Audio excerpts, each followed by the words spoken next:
Alright guys, Inc here, welcome back to the channel for another Dislyte video. This video is following on from the video I put out, I think it was yesterday, talking about how there is no pity on Ollie's banner. Well, they have gone ahead and listened to the community and they have added pity to the banner. But it is awful. It is awful. I'm not going to beat about the bush. I'm not going to sugarcoat this. I'm not going to make it out to be something positive when it's really not, okay? The only positive we can take at the moment is the fact that they listened to feedback. They didn't do a very good job on implementing that feedback, however, okay? Let's look at the actual pity. Let's discuss what it means and let's talk about how bad it actually is, okay? So if you look at this line here, okay? You can see it. Okay, so after 350 spins, the chance of getting this particular Esper increases by 10% every 50 spins. Okay, now just to be clear, you do not have a higher chance of pulling a legendary Esper. Okay, what you have is a higher chance of getting Ollie when you pull a legendary Esper. Okay, so if you go 350 summons and you have been unlucky enough to not get Ollie, the next summon you do, you will get an increased chance of 10%. Okay, so let's just run through exactly what is required for you to guarantee yourself a copy of Ollie. Okay, so at 401 pulls, you've got a 12% chance. At 451 pulls, you've got a 22% chance. At 501 pulls, you've got a 32% chance. At 551 pulls, you've got a 42% chance. At 601 pulls, you have a 52% chance. At 651 pulls, you've got a 62% chance. At 701 pulls, you've got a 72% chance. At 751 pulls, you have got an 82% chance. At 801 pulls, you've got a 92% chance. And at 851 pulls, you're guaranteed that the next time you summon a legendary character, you will get Ollie, okay? Now, it's very important to note that you still have to pull a legendary character, and we all know the pull rates on them are pretty bad. They're only 1%, okay? So basically that 1% is not going to change, okay? You are still going to have to get a legendary pull popping before there is a chance of it being Ollie, okay? So there is going to be people, probably, hopefully, fingers crossed, not a lot of people, but there is going to be a lot of people who go 350 summons and they do not get Ollie, right? They won't. I've been in positions in gacha games before where I have gone crazy amounts to get a copy of a unit.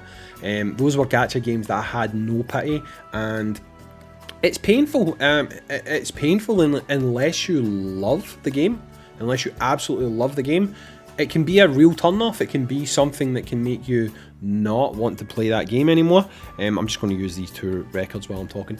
It can be something that doesn't like leave you feeling good, that doesn't make you want to continue playing that game anymore, and it can make you quit. And I don't want to see that. I don't. I mean, to me, this is a pure greed move. I feel like having pity at 350, while it would be quite high, it's not the end of the world. It's not the worst thing to ever happen, where basically they say, you know, if you have, if you want to save up, if you want to aim for a good banner at some point down the line, you can get yourself pity, and if you go 350 summons, you can get yourself this unit.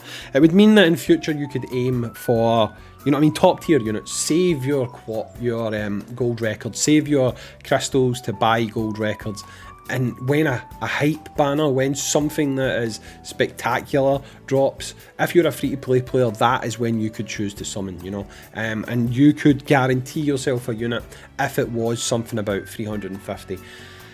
Having the guarantee being 850 is just utterly nuts. I mean, I don't know who signed off on that. I don't know who looked at that and thought to themselves, this is a good idea. I think the player base will like this. Let's push that out.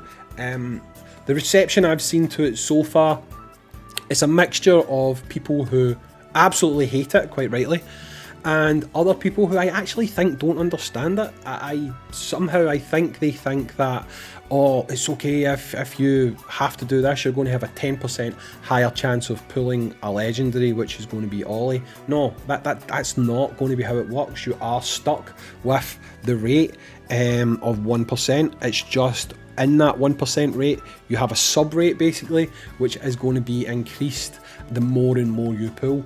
But 850 summons is absolutely nuts. Someone done the math for this on the Discord, and it's about $2,500. Okay, I mean, for me, that's about £2,200 because the conversion rate is shocking. It's really, really bad. But you're looking at about $2,500 to guarantee yourself one copy of a unit. And even whales are not going to be happy with that. They're definitely not. I'm all for positivity.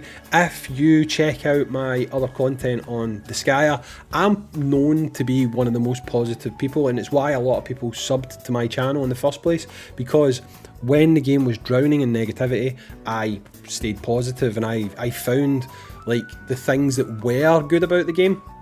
And I think Dislyte has a lot of good things going for it, but I mean, if they take the feedback that they've been presented, which is we want pity, and this is their answer, I honestly don't know what they're thinking. I don't know. It's very difficult to put thoughts together in my head that can explain who came up with this and who thought this was a good system. There will be people out there that will say, oh, this game does this and this game does that and it's worse. Just because a game does something worse, it doesn't mean this is good. You know, Fate Grand Order, it's like universally known as being a nightmare to summon on. Just because that game's bad, it doesn't make this game good, you know? People call Genshin, for example, quite a greedy gacha. I would argue that their pity system is way better than this. It's miles better. But yet that game's labelled greedy, so do you really want this game being labelled that way? Because what I've found, being a gacha creator and a person who plays gacha games and has my own Discord where various people play different games like Slime and, you know, Grand Cross and different things like that, you very much have a once bitten, twice shy approach to games. And people, a lot of the time, if they quit a game, they tend not to come back. So why on your first banner, your first marquee banner, the thing that is going to be what a lot of players see the first time they play this game, why would you implement a pity system that is just so poor? It's so poor, it's poorly executed, it's a bad idea. I just really hope you guys are sensible and you give your feedback. You can give your feedback in the comments. I'll share them on the creator chat. If you want to go over to the feedback section of the Discord, share them there. They have to know that this isn't good enough and players are not going to stand for this.